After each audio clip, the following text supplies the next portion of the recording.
empezar, como les dije, no vamos a hablar de definición, ni estructura del virus, ni fisiopatología, vamos a empezar de una vez con la epidemiología del coronavirus en pediatría.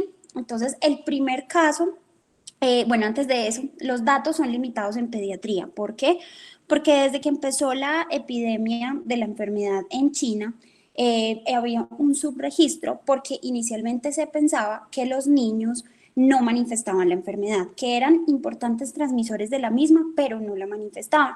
Entonces se enfocaban mucho en reportar los casos en los adultos y los ancianos, pero no en los niños. Por lo tanto, los casos se empezaron a reportar un poco después de que se empezaron los reportes en los adultos.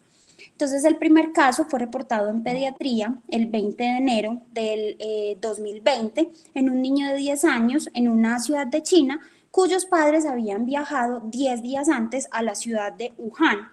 Sin embargo, un estudio retrospectivo que se realizó con 366 niños menores de 16 años que eran hospitalizados por una infección respiratoria aguda entre el 7 y el 15 de enero del 2020 demostró la infección en casi el 2% de esos niños, pero que los síntomas habían iniciado entre el 2 y el 8 de enero. Esto nos demuestra, como vemos ahí, si el primer caso fue reportado el 20 de enero, pues fue mucho tiempo antes que se empezaron al menos a reportar sintomatología similar a la que se reportaban los adultos y mucho más que estos niños que tenían síntomas compatibles se les realizaba la PCR en tiempo real para el SARS-CoV-2 y que salía positivo. Inclusive hay otros estudios que hablan que muchos niños, cuando se hacen estudios retrospectivos en varias provincias de China, se documentaban sintomatología muy similar en niños que consultaban a los servicios de urgencias más o menos desde el mes de diciembre de 2019. Entonces, desde esta época ya se empezaba como a presentar esta sintomatología, solo que como les digo, pues los casos eran subreportados, había un subregistro en pediatría, enfocándose más que todo pues como en el registro de los adultos y sobre todo pues que la enfermedad, inclusive hasta este momento, era menos frecuente con respecto a los adultos. Hasta ahora, el paciente más joven que se ha documentado con la prueba, pues con la PCR positiva, fue un recién nacido a las 36 horas de vida. Les voy a comentar un poquito acerca de este caso. Este fue un recién nacido de una mamá de 42 años, producto de un tercer embarazo. La mamá, 10 días antes del nacimiento, empezó a presentar sintomatología de vía aérea superior, fiebre, odinofagia, congestión nasal, tos, rinorrea, malestar general, pues como los síntomas de un resfriado común. Ellos vivían cerca pues al mercado de Wuhan, entonces como ya se tenían los datos de la epidemia, esto fue en enero, entonces pues obviamente la mamá consultó, la aislaron, le hicieron la prueba y la prueba salió positiva. Dentro de los protocolos está que todas las madres positivas, independientemente de si el recién nacido presenta o no sintomatología, se les debe hacer la prueba para el coronavirus, ¿cierto? Entonces el recién nacido pues nació, tuvo buena adaptación neonatal, no requirió soporte respiratorio ni ningún tipo pues de reanimación al nacimiento. Y más o menos a las 26 horas de vida empezó a presentar la sintomatología como característica de una sepsis neonatal temprana, fiebre, intolerancia a la vía oral, alteraciones en la termorregulación, entre otros síntomas. Claramente, como era hijo de una madre positiva para coronavirus, se le hizo la prueba y la prueba fue positiva. Sin embargo, hasta este momento no se ha documentado que haya transmisión vertical de este virus, porque se han realizado, se han tomado pues muestras de líquido amniótico, cordón umbilical e hisopado nasofaríngeo en recién nacidos sintomáticos o asintomáticos de madres positivas pues para el coronavirus y realmente hasta ahora no se ha documentado la presencia del virus en ninguno de estos líquidos ni tejidos corporales, por lo cual se piensa que estos recién nacidos sintomáticos que tengan la prueba positiva en este caso de este recién nacido, nunca tuvo contacto estrecho con la madre, ya sabemos la definición de contacto estrecho, entonces se pensó que fue una transmisión por el personal de salud. Tampoco se ha documentado que haya transmisión en el parto o la lactancia materna y esa es una de las razones por las cuales la lactancia materna no se interrumpe independientemente de si la mamá sea sintomática o asintomática. Eso lo veremos después si quieren que hagamos la revisión de coronavirus en la etapa neonatal. Inclusive a varios recién nacidos, hijos de madres positivas para SARS-CoV-2, se les ha realizado la serología. Ha salido positiva, pero les hacen la PCR negativa. A varios de ellos inclusive les han hecho hasta 3 veces la PCR en ellos, en quienes han tenido la serología positiva inicial, pero la PCR ha salido negativa. E inclusive hay unos recién nacidos que han tenido manifestaciones de sepsis neonatal temprana, hijos de madres positivas para COVID-19, pero las muestras también han salido negativas. O sea que independientemente de si el recién nacido tenga manifestaciones de sepsis neonatal temprana, se debe manejar como tal, así sea hijo de madre positiva. Obviamente si la mamá es positiva, pues entonces se le haría la prueba, pero no se debe pensar de entrada que sea pues secundario a transmisión vertical hasta este momento. Puede que después salgan otros estudios que digan lo contrario, pero hasta este momento eso no se ha documentado. Sin embargo, ¿qué se ha dicho?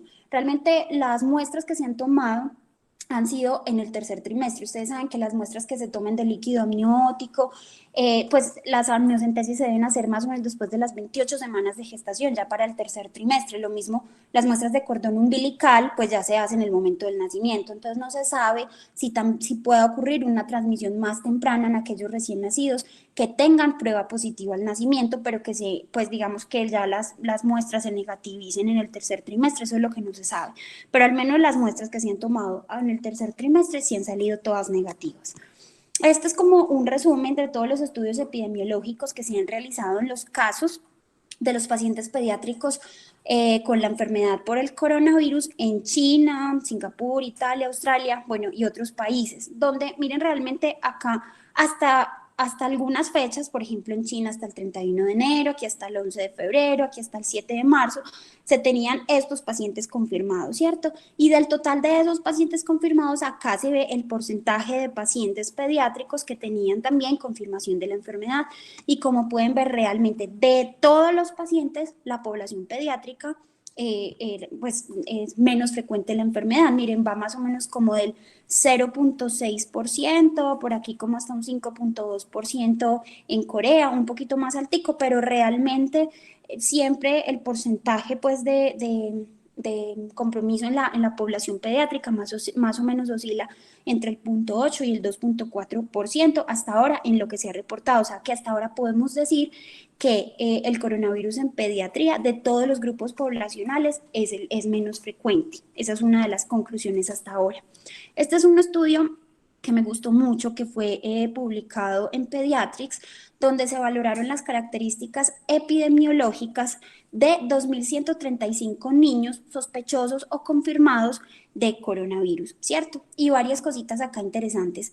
Por ejemplo, aquí se veía que la edad media de ambos grupos, tanto para los pacientes sospechosos como confirmados, era más o menos de 7 años, como lo que hemos visto hasta ahora, inclusive en nuestro medio, es que la enfermedad sí era pues más frecuente en los hombres.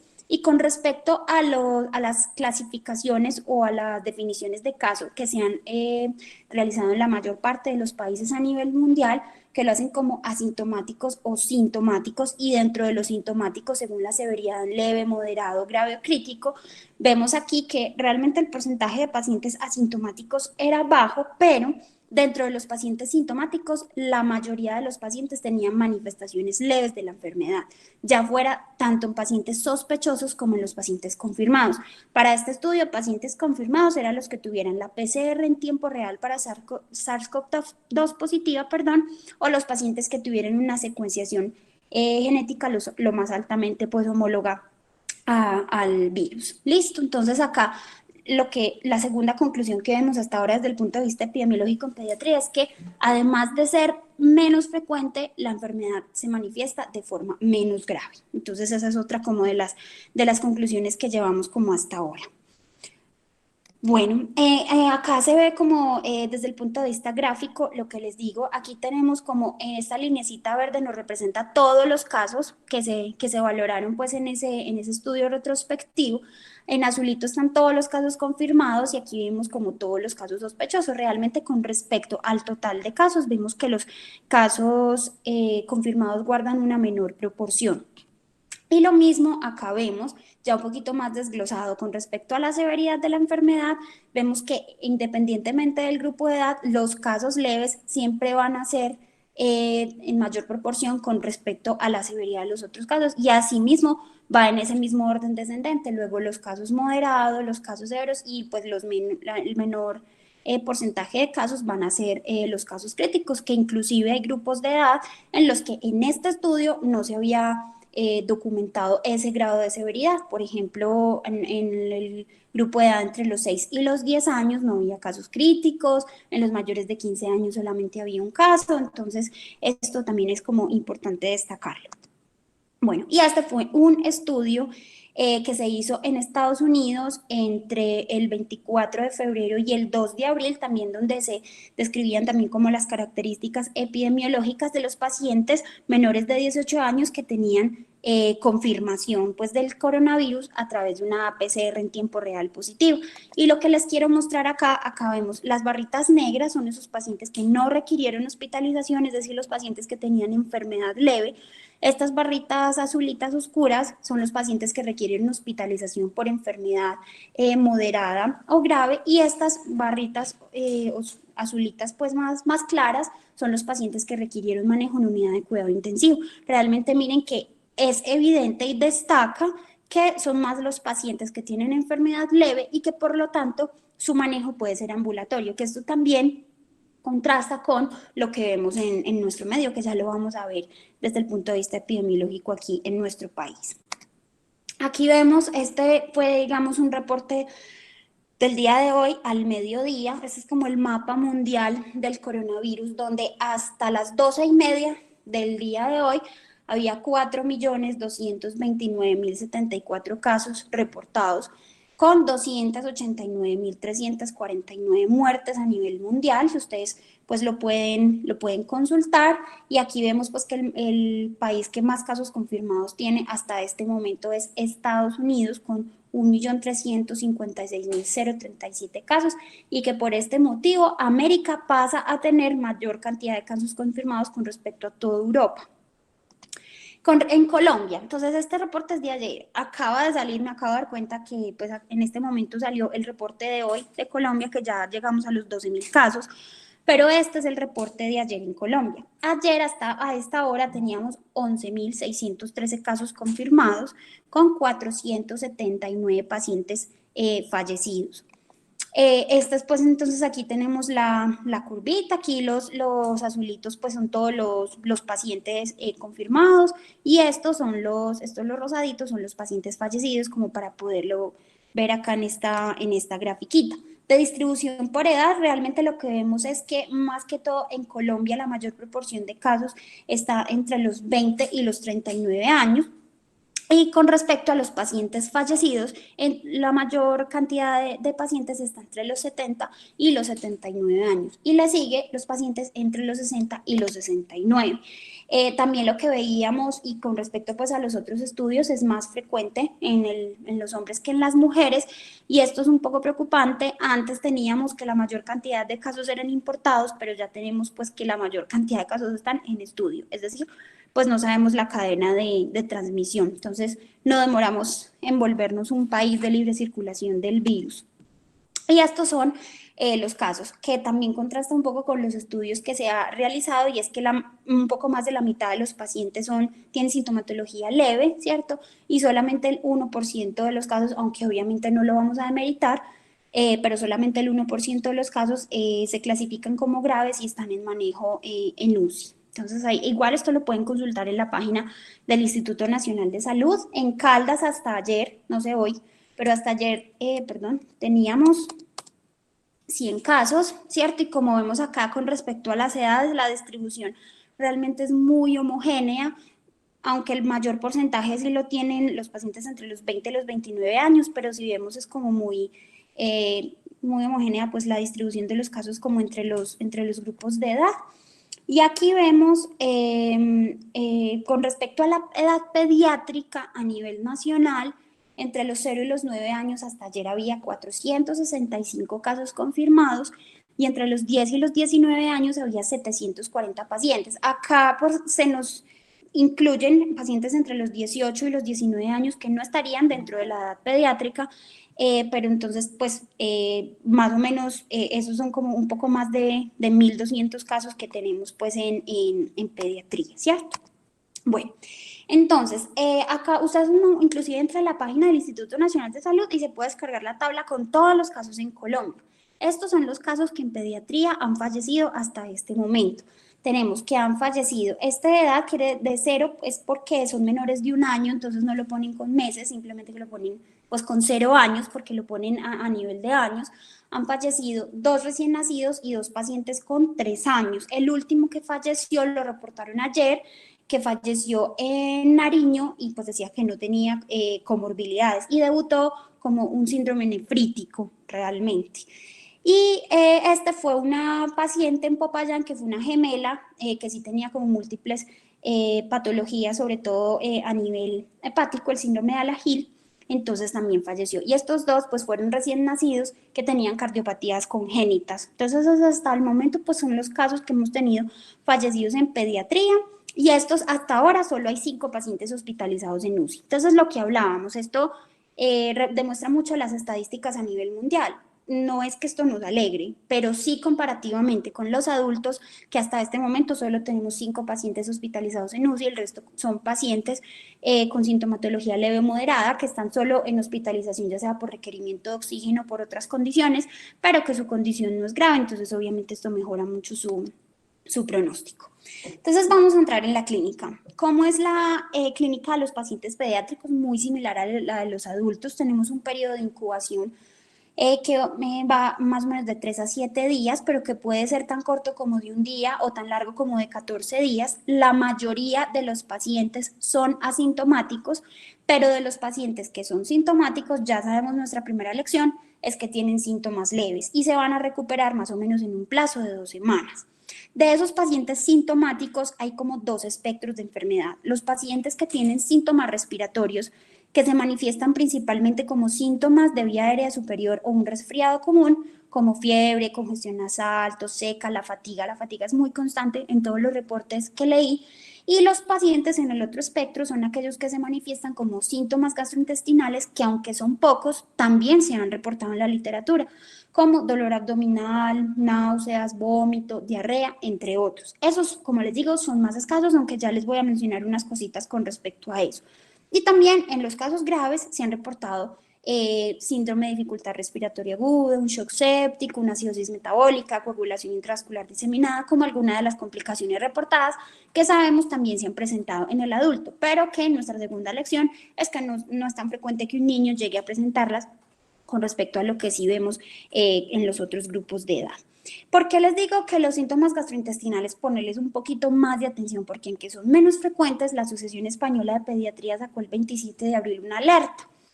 Una alerta, ¿por qué? Porque empezaban a ver, aunque era poco, un número pues, de pacientes pediátricos que consultaban al servicio de urgencias por un cuadro caracterizado de dolor abdominal, con diarrea y vómito, que inicialmente entraban y que los pediatras o los médicos de atención primaria pensaban que era una gastroenteritis, como todo lo que pensaríamos cualquiera de nosotros si viéramos a un niño de estos, pero que un pequeño porcentaje de esos pacientes evolucionaban a un estado de choque y que tenían que ser manejados en UCI, que requerían manejo con vasopresores y que ya algunos de ellos habían muerto por ello. Les hacían la prueba y post-mortem les salía positiva a algunos de ellos, ¿cierto? Inclusive se presentaban sin fiebre, entonces que a veces podía despistar un poco como en la etiología de la enfermedad, pero que no era tan frecuente en los niños pequeños, sino más que todo como en los escolares y los adolescentes.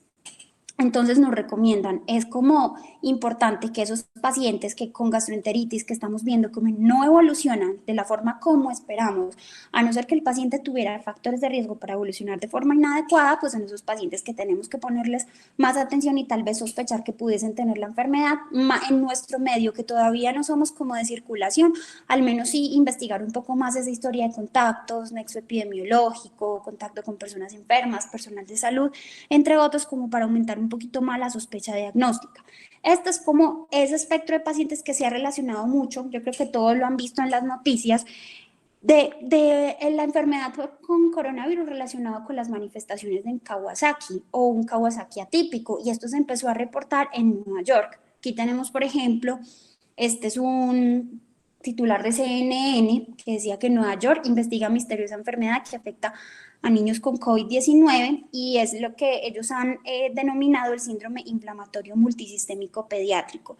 Esto no se ha presentado en muchos niños realmente, se ha presentado en 8 niños. Ahí les presento, yo sé quiénes les puedo pasar, este es el artículo que lo reportó, que es un artículo de Lancet, salió el 7 de mayo, salió la semana pasada, donde describió las características de esos pacientes que estaban presentando esas manifestaciones. Entonces les cuento así como a grosso modo, igual ustedes lo pueden consultar. Eran 8 pacientes. De esos 8 pacientes, las edades oscilaban entre los 6 y los 14 años. Ninguno de esos pacientes tenía una comorbilidad significativa. Realmente solamente por aquí había uno que tenía una alopecia areata y una fiebre de Leno, que son esas como fiebres relacionadas con procesos alérgicos, pero realmente no había ninguna otra comorbilidad. Todos los pacientes eran previamente sanos y las manifestaciones clínicas muy similares entre todos ellos y que por eso se sospechaba inicialmente enfermedad de Kawasaki, era que tenían una fiebre de una duración, pues una fiebre alta y adicionalmente de una duración mayor de 4 a 5 días y que había una sintomatología que era muy común entre todos los pacientes y que era, además de la fiebre, conjuntivitis, dolor abdominal y diarrea. Algunos pocos también se presentaban con rash y otros también podían presentar odinofagia y cefalea, pero característicamente esa era fiebre prolongada, ¿sí? Más fiebre alta y como les digo, conjuntivitis, dolor abdominal y diarrea. Esas eran como las manifestaciones. Una cosa muy importante y era que estos pacientes no evolucionaron, estos 8 pacientes que ingresaron con ese diagnóstico, no evolucionaron adecuadamente y debieron ser hospitalizados los 8 en una unidad de cuidado intensivo pediátrico. Todos requirieron algún tipo de soporte respiratorio de alto flujo, ya fuera ventilación mecánica invasiva o no invasiva o cánula de alto flujo, pero no porque los pacientes tuvieran alguna manifestación respiratoria, sino por la disfunción miocárdica y la inestabilidad hemodinámica que tenían todos los pacientes relacionados con la enfermedad. Todos los pacientes tuvieron un shock refractario a cristaloides y requirieron el uso de vasopresores, principalmente catecolaminas, dopamina, adrenalina, noradrenalina, y característicamente tenían algún grado, como les digo, de disfunción miocárdica en el ecocardiograma y la mayoría de ellos tenían efusiones pleurales o ascitis, ¿cierto? Bueno, tenían como algún tercer espacio. Lo característico que era también, ellos le solicitaron como todos los paraclínicos, ¿cierto? Y todos tenían elevación de reactantes de fase aguda, incluyendo elevación de la PCR, la procalcitonina y la ferritina. Y a todos les hicieron paraclínicos para determinar si había algún microorganismo relacionado pues con la aparición de este síndrome proinflamatorio tan severo que se esperaría que estuviera relacionado pues con algún microorganismo de origen bacteriano y a ninguno se le encontró ni en los hemocultivos ni en los diferentes policultivos que se les hicieron.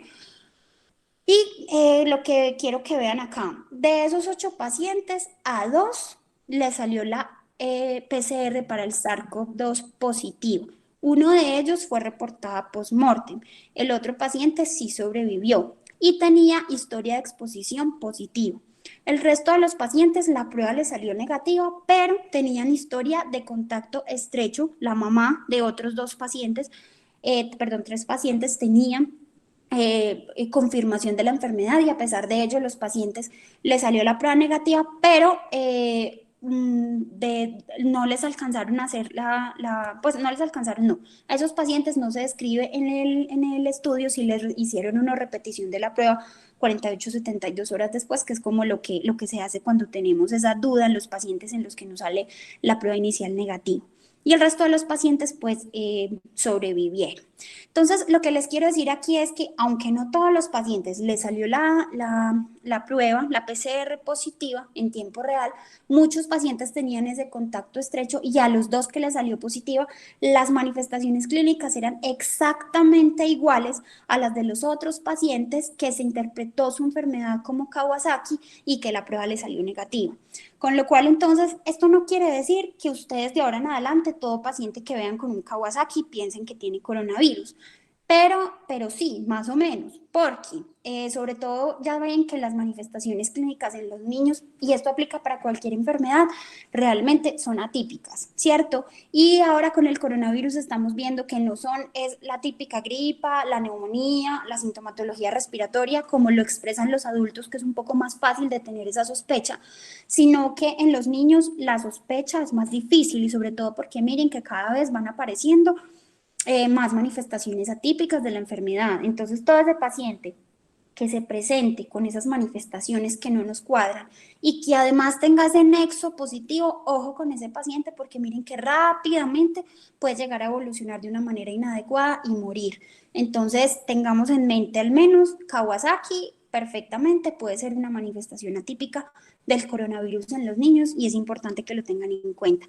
Este es un artículo de Lancet, también se los compartiré dentro de la bibliografía para que sepan pues como de dónde salió el estudio de todos estos niños. Bueno, entonces, hay ciertas características, como les mencioné, en general las manifestaciones respiratorias y gastrointestinales de los niños son muy similares a los de los adultos, ¿cierto?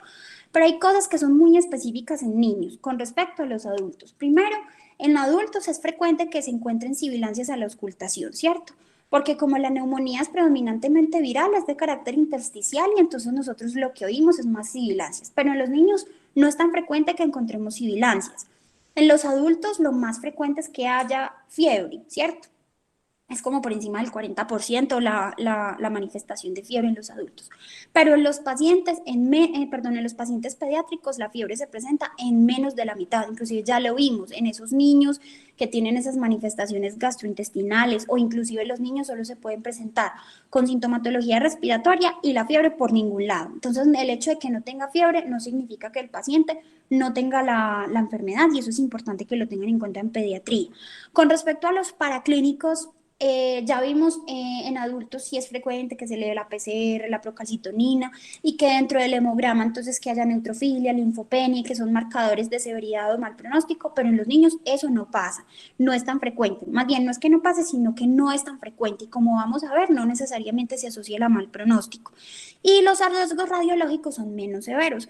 Entonces muchas veces, la mayoría de las veces, la radiografía de tórax puede ser normal en el contexto de un paciente que por clasificación nos dan una clasificación grave o crítica, ¿cierto? Entonces, pues con los niños tenemos que ser un poco más juiciosos en la evaluación tanto clínica como paraclínica de la enfermedad. Bueno, ya hemos visto y una de las conclusiones que nos ha quedado es que la enfermedad es más leve en los niños, ¿cierto? Pero todos nos preguntamos, ¿por qué? Porque se ha dicho que la enfermedad se manifiesta de forma más leve en la población pediátrica. Y entonces a raíz de esto en la literatura han salido muchas hipótesis. Una de las que más está como digamos, más explicada y que es más tomada por los autores es la que llamamos la inmunosenescencia. Básicamente la inmunosenescencia, palabras más, palabras menos, es como el envejecimiento del sistema inmune, ¿cierto? Y esto está íntimamente relacionado con el timo. Entonces ustedes saben que pues el timo, a partir del timo se producen pues los linfocitos T, ¿cierto? Y que los linfocitos T son las principales células de respuesta frente a las infecciones virales. Entonces, cuando el niño nace, tiene el timo en su máximo esplendor y obviamente, a pesar de que esa respuesta celular en los primeros 2 años de vida es inmadura, va a ser mucho mejor en comparación a lo que se esperaría presentar en un anciano, ¿cierto? Precisamente porque ya en el anciano prácticamente pues ya no hay timo, ¿cierto? Entonces el niño nace y tiene el timo ahí como en lo mejor que lo puede tener, pero a medida que pasan los años se va perdiendo la función del timo. Entonces, digamos, hasta la pubertad se pierde más o menos como del 1 al 2% por año. Luego a partir de la pubertad hasta los 30 años perdemos del 3 al 4% por año de la función del timo. Y ya luego de ahí hasta llegar a la edad pues de adulto mayor, encontramos que ya la función del timo se reduce a menos del 1% por año, hasta prácticamente desaparecer. Entonces, obviamente, la inmunidad celular, o sea, dependiente de esos linfocitos T, va a estar muy reducida. Por eso, esa es una de las explicaciones, pues además de las comorbilidades y otras cosas que tienen los ancianos, que la enfermedad es más severa en ellos y que hemos visto pues que la mortalidad es mayor en ellos. Ojo que no es la única explicación, pero es una de las cosas que puede contribuir y que también nos explica por el otro lado que los niños puedan tener un mayor, digamos, una mayor protección frente a las infecciones virales en comparación con el resto de los grupos de edad. Ustedes ya se saben, yo creo que la fisiopatología de memoria, y saben que dentro de la fisiopatología del coronavirus está lo que se llama la tormenta de citoquinas, y se ha visto que los niños esa tormenta de citoquinas es menor, digamos que esa respuesta inflamatoria es menor, aunque todavía no se han dilucidado como los mecanismos a través de los cuales eso se presenta, pero parece ser que esto es un mecanismo indirectamente relacionado, digamos, como con esa producción de linfocitos, digamos que no es como, es que está estable, pero no es tan, digamos, como tan acelerada. Lo segundo es que antes se pensaba que era más leve en los niños porque los niños tenían una protección cruzada por parte de los anticuerpos que producían por las vacunas, pero realmente ya se ha visto que no es tanto porque los niños tengan esos anticuerpos producidos por las vacunas, sino porque los niños han tenido mayor oportunidad de tener exposición a otro tipo de coronavirus en la infancia con respecto a los adultos. Y es esa exposición a esos otros coronavirus lo que los ha permitido generar esa producción de anticuerpos que los va a proteger contra este nuevo coronavirus. Entonces, digamos que esa es otra de las explicaciones que se ha tenido. Otra de las que ha tenido, digamos, como gran aceptación es que el receptor para el virus en los niños es cualitativa o cuantitativamente diferente. Ya sabemos que el receptor pues que hay menor respuesta intracelular inducida por el receptor de la enzima convertidora de angiotensina tipo 2 en las células epiteliales alveolares, que ya sabemos que la proteína S del virus, pues digamos que para el virus, para entrar a la célula, necesita de la interacción entre esa proteína S y ese receptor, y parece ser que en los niños hay una menor respuesta intracelular inducida por esa interacción. Entonces, digamos que esa es otra podría ser otra de las explicaciones por las cuales la enfermedad es más leve. Y lo otro, aunque no es absoluto, sí sabemos que los niños son un poco más sanos, entre comillas, con respecto a los adultos y los ancianos.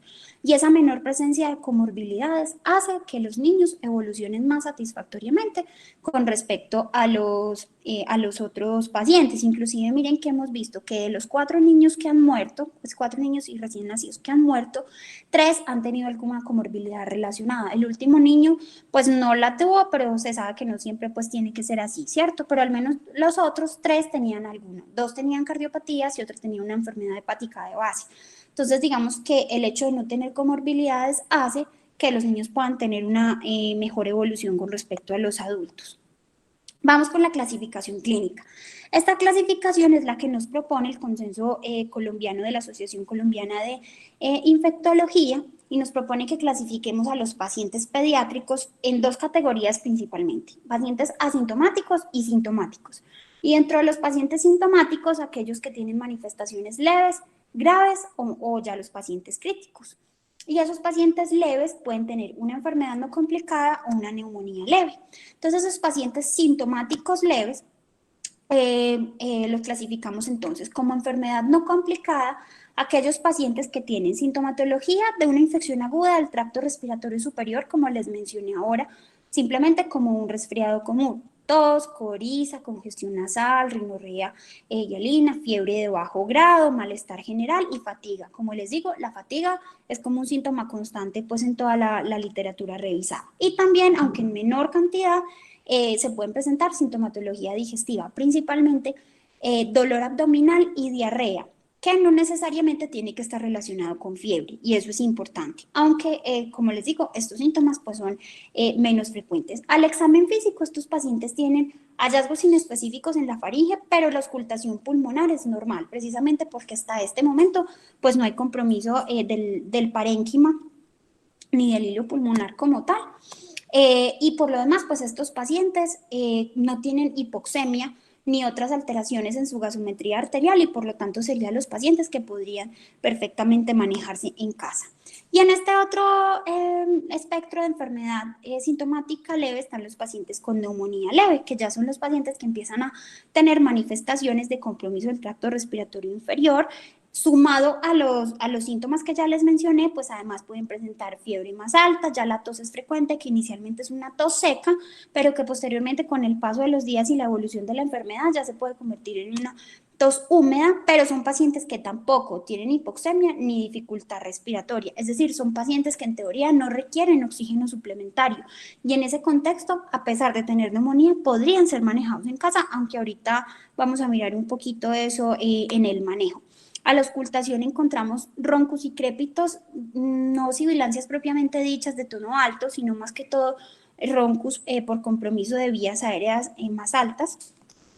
Y en este contexto de neumonía leve también podrían encontrarse aquellos pacientes que son asintomáticos y que, digamos, por algún contacto estrecho les hicimos la PCR y sale negativa, pero a nosotros nos parece que no, que ese paciente tenía un contacto bastante estrecho y entonces que la PCR negativa es como dudosa, entonces se les hace tomografía por algún motivo, pero esto lo hacen más a nivel internacional. Realmente acá esos pacientes asintomáticos con PCR negativa, pues hasta ahí llega, ¿cierto? Y solo se les hace seguimiento sintomático, pero digamos en otros reportes donde esos pacientes asintomáticos con PCR negativa les hacen tomografía y se evidencian las lesiones pulmonares sugestivas pues de la enfermedad, aun cuando el paciente no tenga síntomas, que también se incluiría en este grupo. Entonces, como les digo, estos pacientes sintomáticos leves, independientemente si tienen una gripa, una gastroenteritis o una neumonía leve, serían esos pacientes tributarios de manejar en casa. Luego seguiríamos los pacientes graves, son esos pacientes que empezaron con una enfermedad leve, pero que al cabo de una semana los síntomas progresan rápidamente y que se pueden acompañar de cianosis central definida como una saturación de oxígeno menor de 90% a una altura mayor de 2.000 metros sobre el nivel del mar o menor de 92% a una altura menor de 2.000 metros sobre el nivel del mar. Una dificultad respiratoria severa dada por aleteo nasal, quejido y cualquier tipo de uso de músculos accesorios y desbalance toracoabdominal. Una taquipnea severa, ya sabemos que dependiendo de la edad es un nivel de frecuencia respiratoria en los niños. Dificultades para la alimentación, alteración del estado de conciencia, que puede variar más que todo. Se presenta somnolencia, pero también se registra irritabilidad e incluso convulsiones y estatus convulsivo, hipoxemia o hipercapnia definido con una gasimetría arterial con una presión parcial de oxígeno menor de 60 o una presión parcial de dióxido de carbono mayor de 50 milímetros de mercurio y con hallazgos anormales en la radiografía del tórax y además a estos pacientes que se les hacen paraclínicos para determinar el compromiso multisistémico hay algún tipo de alteración que ya lo vamos a mencionar. Ya los pacientes críticos son esos pacientes pues, que tienen una rápida progresión al SDRA o que cursan con shock séptico o que tienen alguna manifestación de encefalopatía, disfunción miocárdica, lesión renal aguda, entre otros. Estos pacientes graves, en teoría, serían los pacientes que se manejarían en un servicio de hospitalización pediátrica, básicamente porque son los pacientes que requieren oxígeno, ¿cierto? Y ya los pacientes críticos, pues se manejarían en la UCI pediátrica. Entonces, la guía del consenso colombiano entonces nos muestra, aquí está digamos como el resumen de lo que les digo, dependiendo de la clasificación del paciente, las manifestaciones clínicas que presente y los compromisos, tanto a nivel imagenológico como en laboratorial. Bueno, ¿qué factores de riesgo tenemos que tener en cuenta? Entonces, siempre se nos ha dicho que estos pacientes evolucionan bien o mal dependiendo si tienen alguna comorbilidad o algún factor de riesgo de base que los haga evolucionar de una u otra forma. En pediatría, toda la literatura que revisé, se ha visto que uno de los factores de riesgo más consistentes para peor evolución ha sido los pacientes menores de un año, independientemente de si tienen o no otra comorbilidad. Obviamente, si el paciente tiene otra enfermedad de base, pues su evolución va a ser peor. Pero solo por ser menor de un año, ese paciente puede evolucionar más rápidamente en comparación con un paciente mayor. Y otros factores de riesgo que se han relacionado son el inmunocompromiso, las enfermedades pulmonares de base. Aquí quiero hacer una aclaración. Realmente las enfermedades pulmonares que se han descrito como factores de riesgo en pediatría son la fibrosis quística y la displasia broncopulmonar, que ahora llamamos enfermedad pulmonar crónica del recién nacido. El asma hasta este momento no se ha relacionado como un factor de riesgo para peor progresión de la enfermedad. Eso no quiere decir que un paciente asmático vaya a evolucionar peor y que lo tengamos que hospitalizar y que, bueno, todo lo demás como se ha pensado y como se ha descrito en otra literatura. Obviamente es un paciente que tenemos que hacerle un seguimiento más estrecho porque ella tiene una enfermedad de base. Pero de toda la literatura que se ha descrito, solo las dos patologías que les mencioné son las que realmente se consideran como un factor de riesgo pues, en pediatría para evolución más tórpida. Lo otro son coinfecciones virales, principalmente por el virus sincitial respiratorio. Miren que el riesgo relativo es siempre muy alto, de 7.7. Y lo otro también es la coinfección por la influenza H1N1. Bueno, la presencia de cardiopatías congénitas, las hemoglobinopatías, la desnutrición grave, las enfermedades neuromusculares y el riesgo social se pone interrogado. ¿Riesgo social en qué sentido? Porque puede ser un paciente que por lo demás no tenga ninguna patología, sea previamente sano, pero como son pacientes que le tenemos que igual, por más que lo vayamos a mandar para la casa, hacerle seguimiento ambulatorio, son pacientes que tenemos que precisamente hacerle seguimiento estrecho, pero sabemos que ese seguimiento de pronto no va a ser posible o que la familia, por su grado de instrucción académica, no pueda entender los signos de alarma o cuándo consultar, solo por eso se podría considerar un factor de riesgo y tal vez dejar al niño hospitalizado para vigilancia, sean 48, 72 horas, pero solo ese riesgo social o la incapacidad para hacer un buen seguimiento ambulatorio meritaría pues, un seguimiento intrahospitalario. Bueno, con respecto a las pruebas diagnósticas ustedes pues ya todos nos las sabemos, el diagnóstico lo hacemos a través de la PCR en tiempo real específica para el SARS-CoV-2, que tenemos pues varias formas de tomarla, el lavado broncoalveolar, el aspirado bronquial o el esputo inducido y el hisopado naso u orofaringeo. De estas tres, pues el que mayor sensibilidad tiene es el lavado broncoalveolar, ¿cierto? ¿Cuál es el problema del lavado broncoalveolar? Es que obviamente es un procedimiento que de todos es el que mayor aerosoles genera, ¿cierto? Entonces sería pues en casos muy específicos, principalmente en esos pacientes que tenemos dudas diagnósticas o en los que ese procedimiento me vaya a cambiar o me vaya a generar una conducta terapéutica. De resto, no se realizaría porque obviamente aumenta los riesgos para el personal de salud. Y el esputo inducido no se hace de rutina, de hecho no está recomendado por lo mismo, pues porque también es un procedimiento pues altamente generador de aerosoles, ¿cierto? Las pruebas serológicas, pues en el consenso colombiano hasta este momento no, digamos hasta el momento en que se publicó, no estaban recomendadas pues porque no estaban disponibles y la interpretación no era bien realizada por las personas.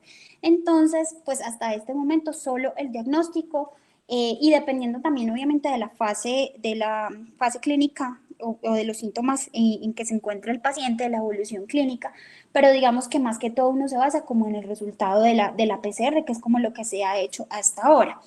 Entonces, este es como el algoritmo que nos propone el consenso colombiano y dice que dependiendo del tiempo de evolución de los síntomas son unas pruebas que vamos a realizar al paciente. Si el paciente tiene menos de 10 días de evolución de los síntomas, se hace la PCR para el SARS-CoV-2, ¿cierto? Si la prueba es negativa, yo tengo dos opciones. Puedo llegar hasta ahí y descartar la enfermedad, pero si yo todavía continúo con una alta sospecha clínica porque el paciente todavía tiene una clínica compatible o porque yo le hice una radiografía o una tomografía que tenía alteraciones muy sugestivas de la enfermedad, como pues las imágenes en vidrio esmerilado, ¿cierto? Bilaterales, entonces se repite la prueba 48-72 horas y si sigue saliendo negativa, pues ya uno con una segunda prueba en teoría podría descartar el caso. Ya con alguna de las pruebas positivas, ¿cierto? Entonces yo confirmo el caso y se trata al paciente según el algoritmo terapéutico que ya vamos a ver. Pero si el paciente tiene más de 10 días de síntomas, entonces se debe hacer dos pruebas en serie, sobre todo si la primera es negativa. Entonces uno hace la PCR, si la PCR sale positiva, pues ya listo. Es un caso confirmado y trato a mi paciente según pues la sintomatología y la gravedad de los síntomas que tenga. Pero si tiene PCR negativa, entonces le hago las pruebas serológicas. Si ambas son negativas, entonces el caso se descarta. Lo mismo que habíamos dicho acá. De todas maneras, si todavía seguimos con una alta sospecha, ya sea por clínica o por hallazgos radiológicos, pues entonces se repite la prueba nuevamente 72 horas después y según lo que salga, pues hacemos la interpretación. Pero si la PCR sale negativa y las pruebas serológicas salen positivas, se consideraría como un caso probable y entonces ya uno evalúa cuál de las dos fueron las que salieron positivas. Si la IgM fue la que salió positiva, se consideraría una infección reciente y lo trataría como un paciente positivo para la enfermedad, pero si fue la IgG la positiva, se consideraría como una infección pasada y solo trataría al paciente si en ese momento de hacer la prueba tuviera síntomas. De resto, no. Entonces, esta es, digamos, es una gráfica que me parece súper chévere porque nos correlaciona mucho la sintomatología del paciente y la evolución clínica que va teniendo a través de los diferentes estadios, con los hallazgos paraclínicos que vamos teniendo y los resultados tanto de la PCR como de las pruebas serológicas. Entonces, miren que inicialmente tenemos ese paciente como con esa sintomatología de fiebre, tos, diarrea, fatiga, congestión nasal, rinorrea, bueno, entre otros, ¿cierto? Inicialmente miren que la PCR, pues en este estadio, la fase inicial, la primera semana, los primeros 10 días de enfermedad, va a estar positiva y por eso es que aquí es útil hacerla. Pero miren que a medida que va avanzando la enfermedad y que el paciente o se va poniendo más grave o va avanzando el tiempo desde el inicio de los síntomas, la PCR, digamos que la sensibilidad va disminuyendo, pero va aumentando la sensibilidad de las pruebas serológicas. Por eso se dice que a partir más o menos de la segunda semana, aunque debería ser del día 11 de enfermedad, uno ya podría utilizar las pruebas serológicas como para hacer el diagnóstico, obviamente en conjunto pues con una PCR que siempre debería hacerse para confirmarlo, ¿cierto? Entonces, por eso miren que aquí ya empieza, acá realmente no serían útiles al inicio de la enfermedad, pero sí quizá a partir de o al finalizando la segunda semana de haber iniciado los síntomas, porque digamos que aquí ya la PCR empieza a bajar un poquito más la sensibilidad, pero aquí sí podrían llegar a ser más útiles. Entonces, digamos que esta es la grafiquita muy ilustrativa que nos muestra eso que acabamos de ver en el algoritmo. ¿Qué exámenes complementarios entonces le haríamos a estos pacientes? Ya sabemos que estos pacientes los clasificamos en asintomáticos y sintomáticos, y dentro de los sintomáticos están los sintomáticos leves, los graves y los críticos, ¿cierto? Estos leves, o sea, el paciente con gripa, básicamente, ¿cierto? Y el paciente no tiene factores de riesgo, se puede ir para la casa y lo manejamos ambulatoriamente. Pero si es un paciente que tiene factores de riesgo, el consenso nos dice, no, al menos hágale un hemograma y una radiografía de tórax, porque si salen anormales se trataría como un paciente grave y el paciente debe ser hospitalizado y manejarse como tal, así el paciente no requiere oxígeno, así el paciente esté tolerando la vía oral, así el paciente esté, digamos, afebril, pero es un paciente que puede evolucionar tórpidamente solamente por la patología de base que el paciente presente. Entonces, ese paciente, para poderlo clasificar, o sea, ese paciente que tiene síntomas leves, pero que tiene factores de riesgo, al menos con un hemograma y una radiografía de tórax, podríamos reclasificarlo en caso de que tenga hallazgos anormales, ya sea pues en alguno de los dos parámetros, y lo hospitalizaríamos si salieran anormales. Si no, se podría manejar en casa, ¿cierto? Claro que dependiendo, porque si tienen patologías de base y aunque esto salga normal, pero va a ser difícil el seguimiento, pues sí es mejor, obviamente, hacerlo hospitalizado. Ya para los pacientes graves y críticos, pues es un poco más fácil en el sentido de que los identificamos y sabemos que de entrada sus pacientes requieren manejo intrahospitalario. Para el caso de los pacientes graves, pues serían una hospitalización en sala general y aquí están absolutamente todos los exámenes complementarios que se deben realizar, que son prácticamente los mismos del adulto. Y para el paciente que necesite manejo en una unidad de cuidado intensivo pediátrico, serían los mismos y aquí se incluye, aunque no está escrito, pero se incluiría los hemocultivos y la procalcitonina. También se dice que esos pacientes que clasificamos como graves o críticos, además de estos exámenes, se les debería hacer la PCR múltiple, ¿cierto? Para detectar otras coinfecciones, ¿cierto? Que principalmente ya les había dicho que era por el virus sincitial respiratorio o por la influenza H1N1, que también podrían empeorar el pronóstico del paciente y que para el caso de la influenza, si se detecta esa coinfección, pues el paciente requeriría el manejo adicional para la influenza y sobre todo porque también nos permitiría saber si el paciente tiene coinfecciones bacterianas que ameritaran hacerle tratamiento pues antimicrobiano adecuado, ¿cierto? Entonces ahí están pues como todos los paraclínicos, no nos vamos como a detener en eso, pero en lo que sí nos vamos a detener es como en la utilidad que en pediatría han tenido y si sirven o no para establecer factor pronóstico en los pacientes. Entonces, bueno, con la PCR en tiempo real, pues no tenemos problemas, exactamente lo mismo que en los adultos, pero en el hemograma. les había dicho, en el adulto la linfopenia y la neutrofilia son frecuentes y se asocian con factores de mal pronóstico, pero en los niños muchos pacientes pueden tener el hemograma normal y solo alrededor de un 2% de los pacientes tienen linfopenia, pero ni la linfopenia ni la neutrofilia se han encontrado como asociados a factores de mal pronóstico en los niños. Entonces yo los puedo encontrar, pero de entrada solo ese parámetro no me dice que el paciente vaya a evolucionar tórpidamente como sí podría pasar con un adulto. Lo mismo la elevación de la PCR. En los estudios de adultos se ha dicho que una PCR muy elevada también se podría asociar a mal pronóstico. En los niños esto no está demostrado y que inclusive la PCR se eleva en menos del 15% de los casos en los niños.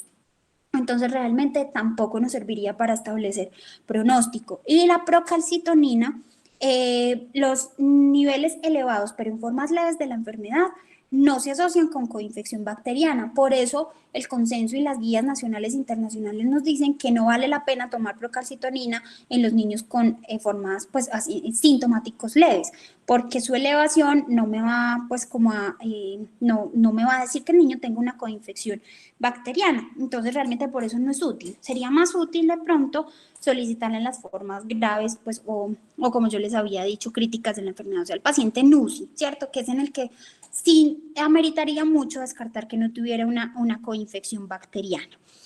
Bueno, otras pruebas como las transaminasas, las troponinas, el dímero D tampoco se han asociado a mal pronóstico en los niños como sí en los adultos. Lo único que sí ha demostrado factor pronóstico en niños es la interleuquina 6, pero en nuestro medio pues ustedes saben que nosotros no hacemos esa medición.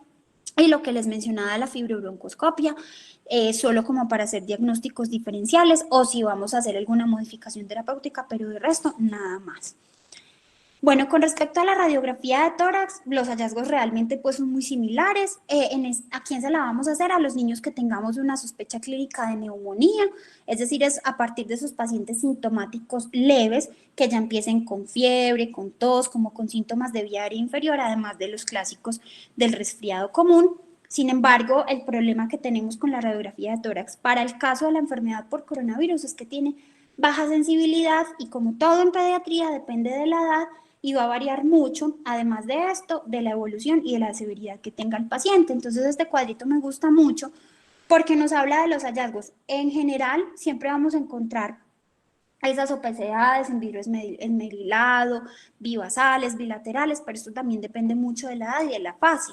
Es más frecuente encontrar esos hallazgos característicos en las fases iniciales de la enfermedad, pero ya cuando el paciente está en fases severas, ¿cierto? Ya el paciente crítico en UCI, uno puede encontrar más que todo como esas opacidades alveolares y es más frecuente que el compromiso bilateral, que es como lo que estamos acostumbrados a ver, se vean los niños menores de 3 años, pero en los niños mayores de 6 años es más frecuente que veamos compromiso unilateral, pero de todos los pacientes pediátricos sí es más frecuente lo bilateral. Pero miren que en los escolares sí podemos encontrar más que todo compromiso unilateral. Y el compromiso unilateral no nos descarta que tenga una infección por coronavirus. Entonces, ojo con la edad, porque la edad también nos predice qué tipo de hallazgos podríamos encontrar en la radiografía.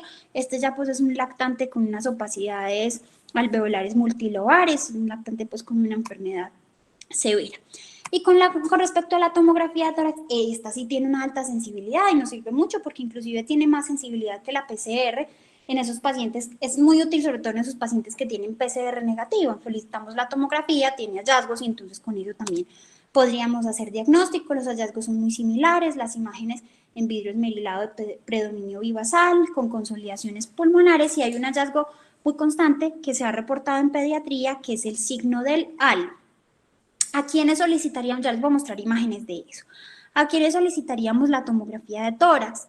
No a los pacientes leves, claramente no lo haríamos, en este momento tampoco está indicado en los pacientes asintomáticos, solamente son los pacientes con presentaciones graves o críticas, es decir, los pacientes que requieren hospitalización y ni siquiera a todos, a los críticos tal vez todos, pero esos pacientes graves, sobre todo que los hallazgos en la radiografía de tórax son inespecíficos o que la radiografía de tórax es normal, pero que yo todavía sigo sospechando que ese paciente tiene coronavirus o que los hallazgos clínicos no se corresponden con los hallazgos radiológicos o que el curso clínico pues es inesperado, ¿cierto? Que yo pienso inicialmente que tiene algo y que esperaría que evolucionara mejor, como una, digamos, una neumonía viral, que espero que en el plazo de una semana el paciente esté mejor, pero realmente en ese plazo el paciente va empeorando, entonces ahí podría solicitar la tomografía de tórax, porque en la mayoría de los casos la radiografía nos va a salir normal. Entonces aquí vemos, pues digamos, todo ese compromiso que ya estamos todos como muy entrenados en ver todas estas imágenes. Aquí les muestro un poquito lo que les hablaba del signo del halo, ¿cierto? Que es como esta coronita, por así decirlo, que se ve pues alrededor de las consolidaciones, ¿cierto? Por aquí tenemos otro signo del halo y aquí tenemos como las opacidades y las consolidaciones en vidrio esmerilado. Este ya pues es un paciente con un compromiso muy severo, que es el pulmón blanco. Aquí son como todos los compromisos de acuerdo a la severidad. Bueno, con respecto a las definiciones de caso. Entonces, las definiciones de caso que se utilizan en la mayoría de los países son derivadas de las definiciones que se realizan para los adultos, o sea, que se acogen los niños a lo que se define para los adultos. Yo solo he encontrado hasta ahora estas definiciones de caso que se hicieron en China específicamente para niños, aunque realmente son muy similares a los de los adultos, que incluyen criterios clínicos, criterios epidemiológicos, ya sea porque hayan tenido contacto estrecho con pacientes sospechosos o confirmados pues de la enfermedad o que hayan directamente viajado pues a la ciudad de Wuhan y aquí establecen pues los criterios para tener un caso confirmado. En Colombia, hasta este momento, utilizamos estas definiciones de caso. Yo no me voy a detener en eso, pero ya todas las conocemos.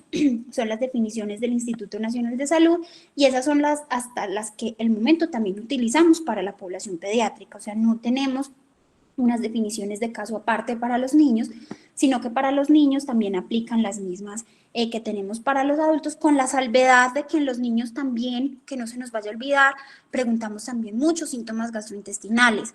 Realmente, miren que los síntomas que nos preguntan, al menos en la definición de caso 2 para ese paciente con infección respiratoria aguda que vamos a manejar en casa, miren que, por ejemplo, los síntomas son más fiebre, ¿cierto?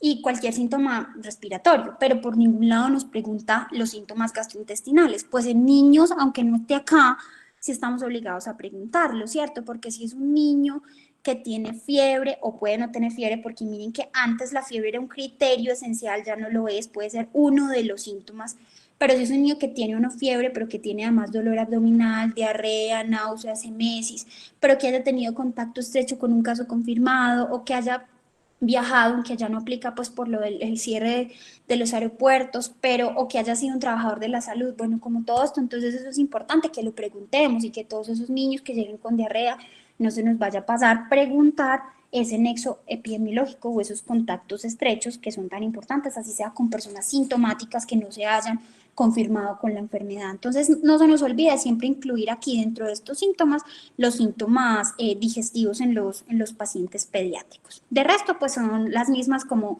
definiciones de caso. Y finalmente llegamos al tratamiento. Entonces, el tratamiento es muy similar al de los adultos. Realmente, acá tenemos, entonces, el tratamiento que va por fases y de acuerdo a la clasificación que hayamos hecho de nuestro paciente, sea sintomático leve, grave o crítico, ¿cierto? Para ese paciente que tenga síntomas leves, ¿cierto? Y que no tenga ningún criterio de hospitalización, o sea, que de entrada no tenga ningún criterio de enfermedad grave o que no tenga factores de riesgo, es decir, que sea previamente sano, es ese paciente que se puede manejar en casa.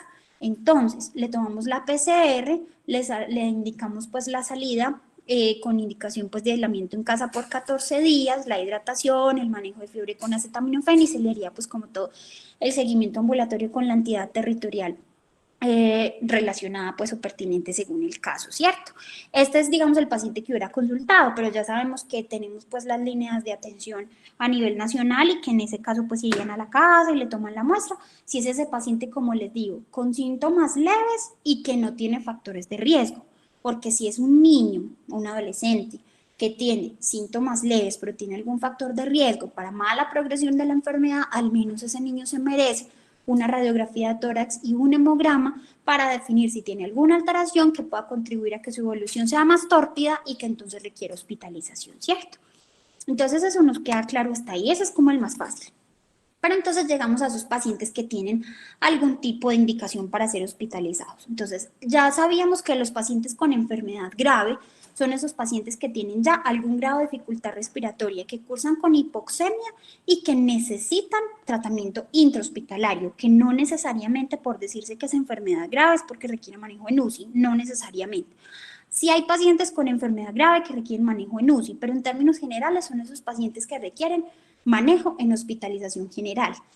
Es lo mismo que estuviéramos como si estuviéramos manejando una neumonía viral. Es ese paciente que requiere adecuado soporte nutricional e hidratación, ¿cierto? Que idealmente debería ser por vía enteral, la higiene respiratoria, la suplencia de oxígeno según el grado de hipoxemia. En ese orden de ideas, como tenemos al paciente hospitalizado en una sala general, ¿cierto? Una sala de atención general, pues entonces estos pacientes tendrían oxígeno a bajo flujo, que idealmente lo administraríamos por una cánula nasal convencional, que puede ser un poco más cómodo para los pacientes, o por una máscara facial sin Venturi, ¿cierto? O sea, sus sistemas de bajo flujo.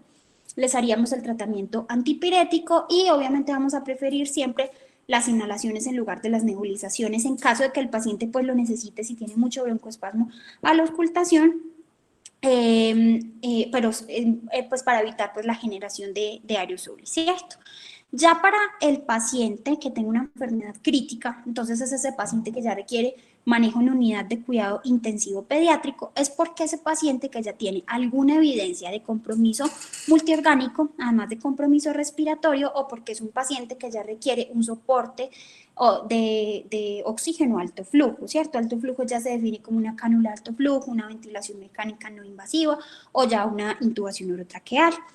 ¿Qué se dice de los pacientes pediátricos? La literatura en adultos dice que mejor para evitar los aerosoles generados por una ventilación no invasiva, porque eso genera muchos aerosoles, sobre todo, y en el caso, por ejemplo, de los niños, cuando generamos flujos por encima de 2 litros por kilo, sería mejor brindar la ventilación mecánica invasiva, es decir, intubar al paciente, porque aunque durante la intubación se generan muchos aerosoles, pues después la generación de aerosoles es menor con respecto a lo que podría generar un CPAP. Pero obviamente sabemos, y sobre todo entre más pequeños sean los niños, los menores de 6 meses, los menores de 1 año, que la mecánica ventilatoria pulmonar es distinta y a veces a ellos es mejor ofrecerles un sistema ventilatorio no invasivo antes que un invasivo. Entonces, ¿qué se dice? Esos niños, si no está hemodinámicamente inestable ni tiene otras condiciones en las que usted diga que los tiene que intubar, entonces se podría ofrecer un sistema de alto flujo diferente, llámese cánula de alto flujo o una ventilación no invasiva.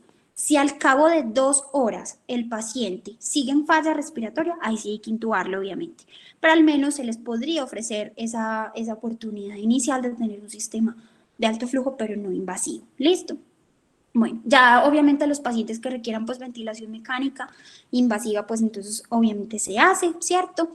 Y se hace obviamente ya los manejos adicionales que el paciente requiera según el sistema afectado, ¿cierto? Entonces tiene inestabilidad hemodinámica, pues entonces la terapia con cristaloides, el soporte inotrópico o vasopresor, si necesita terapia de reemplazo renal, ¿cierto? Si necesita los pacientes que, por ejemplo, ya están cursando con falla hepática, disfunción miocárdica, entre otros, pues obviamente se les brindará la terapia según lo que el paciente necesite. Y para esos pacientes que ya están, digamos, con SDRA, han salido varias guías, ya les voy a mostrar una guía que ustedes pueden consultar, que me parece muy chévere y que muestra como las recomendaciones, como para brindar un poco más de confort a esos pacientes y que puedan tolerar un poquito mejor esa ventilación, como la posición en prono, que ya saben que debe ser mínimo por 16 horas, un adecuado estado de sedoanalgesia, un bloqueo neuromuscular, el adecuado manejo hídrico, manejo de las secreciones, bueno, todo eso obviamente se debe hacer, ¿cierto? Bueno, y ya el manejo farmacológico, que el manejo farmacológico, como en los adultos, pues es lo más controvertido. Esto es como en bronquiolitis, se habla mucho, pero hasta ahora como que uno dice que no sabe si sirve o no, ¿cierto? El manejo farmacológico evidentemente solo es para estos pacientes, el grave o el crítico. Hasta ahora la evidencia realmente es débil. En pediatría es el uso de hidroxicloroquina o cloroquina más lopinavir o ritonavir, que esa combinación idealmente pues debería ser pues antes de los 12 días del inicio de los síntomas, y después realmente la combinación pues ya no es tan efectiva. Y aquí están las dosis que se utilizarían, no nos vamos pues como a enfocar mucho en eso, pero esto ya es casi como de verdad el paciente grave o el paciente NUCI, donde se utilizan como estas medidas y otras que ya vamos a mencionar. Obviamente evaluando cada paciente en su contexto, ya saben, sobre todo pues para el uso de hidroxicloroquina, entonces que hacer pues el electrocardiograma para ver el QT y evitar si tiene un QT corregido mayor de 500, entonces como todas esas cosas que se deben tener en cuenta a la hora de establecer esa terapia farmacológica que, como les digo, es una de las más controvertidas. Solamente hay un ensayo clínico aleatorizado en niños y un consenso de expertos donde dice que la combinación de cloroquina y lopinavir y ritonavir podría mejorar los desenlaces adversos en el paciente y disminuir en algún porcentaje la mortalidad, pero realmente pues la evidencia no es tan buena, pero pues obviamente se tiene ahí como la recomendación.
Qué pena con ustedes, es que se me cayó el internet.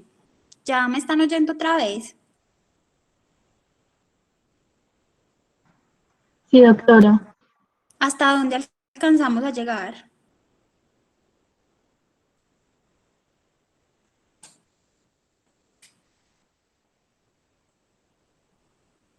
¿Esto lo alcanzaron a oír?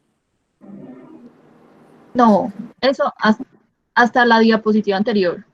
Esta. Hasta, Bueno, que estábamos sí. hablando que la recomendación del manejo farmacológico en pediatría, pues si en los adultos no es muy consistente, pues en pediatría es débil, que solamente hay una recomendación de expertos donde habla que la combinación de hidroxicloroquina con lopinavir y ritonavir podría mejorar un poco los desenlaces adversos del paciente y disminuir en un pequeño porcentaje la mortalidad, pero realmente pues la recomendación es débil, entonces esto queda como sujeto a que de acuerdo y muy individualizado en los pacientes lo utilicemos, teniendo en cuenta, no sé si lo alcancé, pues lo alcanzaron a oír antes de que se cayera el internet, las reacciones adversas que estos medicamentos pueden tener y que tenemos que hacer pues el electrocardiograma antes de utilizarlos por lo del QT y todas estas cosas, ¿cierto?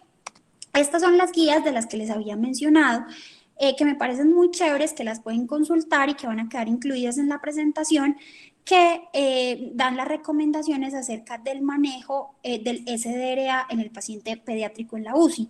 Entonces me parece súper chévere porque ahí está todo lo del manejo de la pseudoanalgesia, del balance hídrico, el manejo de las secreciones, la posición prono, las estrategias ventilatorias. Entonces me parece que es muy chévere que las consulten porque obviamente no es el objetivo de la charla, pero me parece que para los que les guste eso, los que vayan a manejar o trabajen en UCI pediátrica, pues lo puedan consultar. Bueno, otras estrategias que se han utilizado, los esteroides.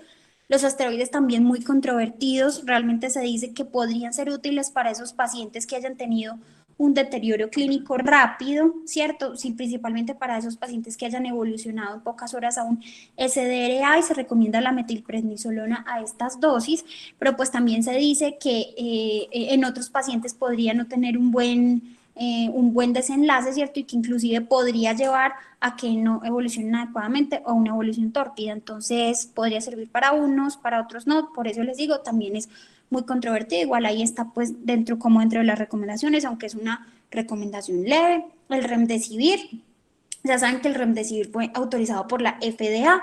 Hay varios países que ya lo tienen incluido dentro de su protocolo. Recientemente, por ejemplo, Japón lo incluyó para el uso en todos los pacientes independientemente de la gravedad de la enfermedad. Nosotros pues no lo tenemos disponible, todavía no está incluido dentro de nuestros protocolos, o sea que hasta este momento, hasta hoy, pues no está como dentro de las recomendaciones. También se ha hablado del interferón A2B nebulizado, no hay una recomendación homogénea, hay estudios que dicen que sirve, otros que dicen que no, a través de la vía pues de la interleuquina 6, tal parece que sí pudiese servir, pero los resultados no son concluyentes, además es muy costoso, no está disponible en todos los escenarios, entonces tampoco, pues digamos que estaría dentro de las recomendaciones iniciales.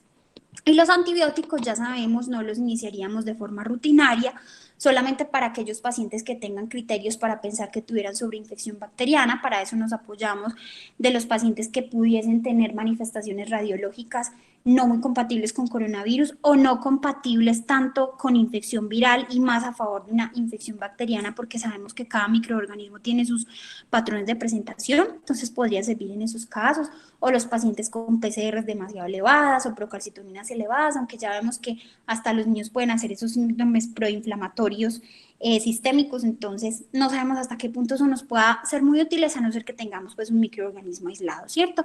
Están ahí los antibióticos indicados de forma inicial, aunque obviamente dependiendo de la evolución del paciente o si tiene factores de riesgo para gérmenes resistentes, pues entonces utilizaríamos segunda línea antibiótica dependiendo pues de la situación.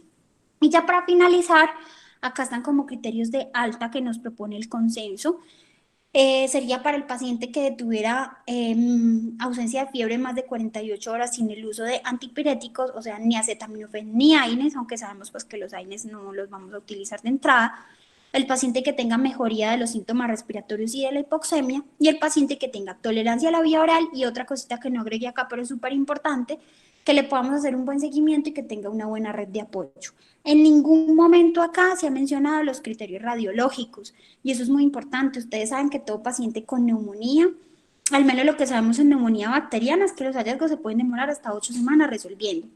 Entonces, en estos pacientes que tienen esas manifestaciones radiológicas tan floridas, es probable que los hallazgos también se demoren tiempo resolviéndose. O sea que nos basamos más que todo como en la clínica, tal vez en la mejoría de parámetros de laboratorio y que podamos hacerle como ese seguimiento adecuado ambulatorio y que tenga una buena red de apoyo que pueda cuidarlo y que pueda prestarle ese apoyo que necesita como en esa fase de convalecencia, como para que lo tengan en cuenta. Eso era como lo que les quería contar. Ahí me disculpan por ese corte que tuvimos ahí. Espero que hayan aprendido, espero que les haya servido. De esto hay mucho, así como en todo esto de coronavirus. Todos los días estamos aprendiendo, todos los días salen más cosas de coronavirus, lo mismo en pediatría. Miren que cada vez tenemos más manifestaciones, más raras, más inespecíficas. Para eso estamos para aprender. Y bueno, no sé qué dudas tengan, qué comentarios, qué quieran decir al respecto. Buenas noches. Buenas noches. Hola, Doc. Una duda pequeña. Por favor, ¿podría volver al algoritmo donde se hablan de los paraclínicos que se hacen según si es un paciente que es leve, con factores de riesgo y demás? Claro que sí, ya mismo. Aquí está. Ahí la están viendo. Eh, mm, sí, esa. Listo. ¿Eso es ante un caso sospechoso o confirmado? No, es un caso, sí, es un caso, a ver, realmente, pues ya con caso confirmado, pues no tenemos duda, ¿cierto? Pero frente a un caso sospechoso, lo que pasa es que esos pacientes sospechosos que estén graves o críticos en la UCI, tú de entrada les haces todo eso porque tú tienes la sospecha, ya sea porque tenga esas manifestaciones clínicas tan floridas, ¿cierto? O porque tenga hallazgos radiológicos sugestivos o porque tenga ese contacto estrecho ahí ese paciente que tú digas, no, la mamá tiene coronavirus, no, es que tuvo contacto con el papá que vino de España hace 7 días, bueno, como todas esas cosas. Entonces, Doc, realmente, señora. A mí me preocupa es más por el lado de los síntomas leves y, por ejemplo, en el contexto de uno estar en un municipio. Ujú. Ejemplo, yo tengo un caso sospechoso, se le realiza la prueba y se envía. Sabemos de que los resultados no van a ser inmediatos. Si yo Sí. tengo ese caso sospechoso, estoy esperando el resultado, tengo el niño con síntomas leves y con factores de riesgo, yo podría adelantarme a hacer ese hemograma y esa radiografía de tórax, dado que en algunos municipios pues lo tienen disponible. O debo esperar Sí. el resultado. No, no, esto ya es de entrada para el caso sospechoso, porque acuérdense que nosotros tenemos criterios muy claros como para tomarle la muestra al paciente, ¿cierto?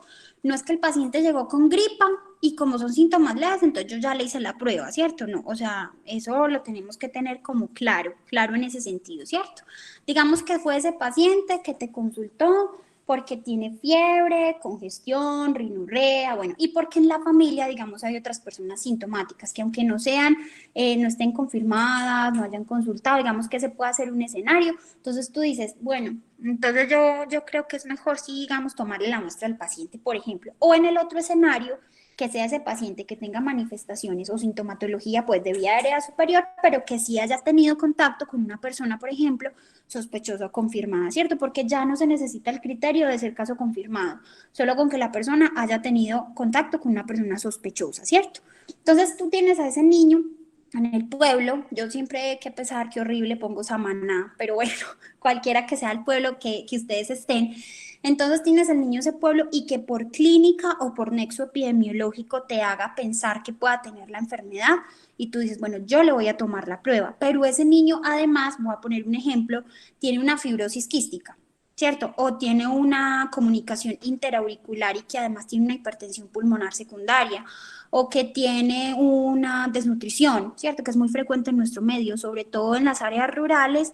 La desnutrición es una de las principales patologías en los pacientes y la desnutrición se comporta como una inmunosupresión secundaria, ¿cierto? Entonces tú dices, tengo este niño sospechoso por clínica o por nexo y tiene una condición de base, es desnutrido, pongámoslo pues en ese caso, ¿cierto? Que no tiene otra patología, sino que es desnutrido.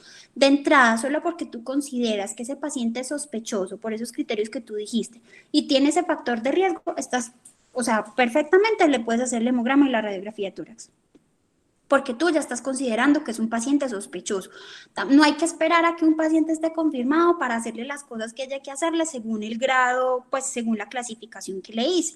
Tú ya lo clasificaste como un paciente sospechoso con síntomas leves, ¿cierto? Ya lo dijimos por clínica y o por nexo, y entonces porque tiene factores de riesgo, yo de una vez le voy a hacer el hemograma y la radiografía de tórax. No tienes que esperar, sobre todo además, porque si nosotros tuviéramos de una vez ahí el resultado, pues muy maravilloso, ¿no?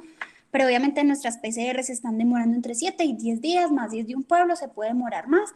Entonces, si tiene esos factores, de una vez, uno sí le puede hacer esos estudios iniciales. Listo, muchas gracias. Bueno, con gusto. No sé si alguien tiene otra duda, si tiene algún comentario que hacer. Doctora, buenas noches. Yo tengo una pregunta Claro, dime. respecto a ciertas cosas de la literatura que se presentan. Sí. Cuando uno va y lee, pues, de este tema del coronavirus en niños, al principio, pues, los artículos iniciales que se presentaban mencionaban elementos como el eritema faríngeo y las linfadenopatías. Y en esto los estudios, pues, digamos, no eran concordantes unos con otros. Por ejemplo, había uno de Lancet que mencionaba que las linfadenopatías eran un evento muy raro en niños, al igual que el eritema faríngeo, y que incluso podrían servir como un elemento de buen valor predictivo negativo para la enfermedad. Sin embargo, va uno a leer otros, por ejemplo, uno del New England que mencionaba pues, a los pacientes de estudio que tenían en ese artículo que tenían un buen N y pues digamos, si bien ambos tenían sesgos epidemiológicos, este mostraba que la gran mayoría de los pacientes o un muy buen porcentaje de los pacientes presentaban linfadenopatías cervicales pues especialmente. Pues no mencionaban ya lo del eritema faríngeo, pero mi pregunta es esta, sobre esta parte de las linfadenopatías en los niños, ¿qué se sabe? Si digamos tienen algún valor predictivo negativo o positivo en los niños o no son tan relevantes a la hora de hacer el diagnóstico clínico. No, las linfadenopatías sí son muy frecuentes pues dentro de los hallazgos y no, realmente no nos permiten descartar mucho, o sea, como que tú hagas el examen físico y es ese niño pues con esas manifestaciones de vía aérea superior y que tú le palpes adenopatías y digas, no, esto probablemente no sea un coronavirus, no, la verdad no te sirve. ¿Por qué? Porque la gran mayoría de infecciones del tracto respiratorio superior en niños, llámense virales o bacterianas, se acompañan de linfadenopatías, sobre todo en los niños menores de 9 años. Entonces, el hecho de que haya o no presencia de linfadenopatías no te va a descartar o confirmar respectivamente, pues no descartar, o sea, nada va a descartar, pero no te va a disminuir o te va a aumentar la sospecha diagnóstica. Realmente sí, inicialmente se decía que linfadenopatías ya era una manifestación un poco más atípica y que entonces uno de pronto podría quedarse un poco más tranquilo, pero no, eso no es así. Realmente la mayor parte de los estudios hablan que de hecho, ustedes lo han visto cuando examinan los niños y han tenido la oportunidad, casi todos los que llegan con otitis o amigdalitis, faringoamigdalitis, resfriado común, todos tienen adenopatía. Y esa es una manifestación muy similar, casi que idéntica a cómo se presenta el coronavirus en sus formas leves en los niños. Entonces, las adenopatías, la presencia de adenopatías no es muy útil como un hallazgo que te permita de pronto quedar un poco más tranquilo en decir que sí sea o que no sea. Realmente las adenopatías sí son muy frecuentes que se presenten. O sea, son malos estudios que dicen que sí están presentes que los que no. Perfecto, doctora, muchas gracias.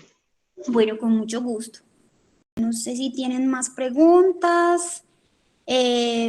Si no, pues entonces les agradezco muchísimo pues por su presencia, por compartir acá conmigo esta charla. Yo pues como siempre les voy a compartir a través del grupo de Facebook de la Asociación de Estudiantes de Medicina esta presentación pues, con alguna bibliografía que me parece importante que ustedes tengan presente y si quieren pues podemos programar posteriormente la revisión de la parte neonatal, que se van a dar cuenta que es muy diferente a la pediátrica, pero me parece importante que ustedes también digamos, la conozcan porque también se van a ver enfrentados a ese escenario. Me parece que es súper interesante como todos los reportes que ha habido, que han sido pocos, afortunadamente, pero pues también podríamos programar una sesión. Muchas gracias a todos y que tengan una buena noche.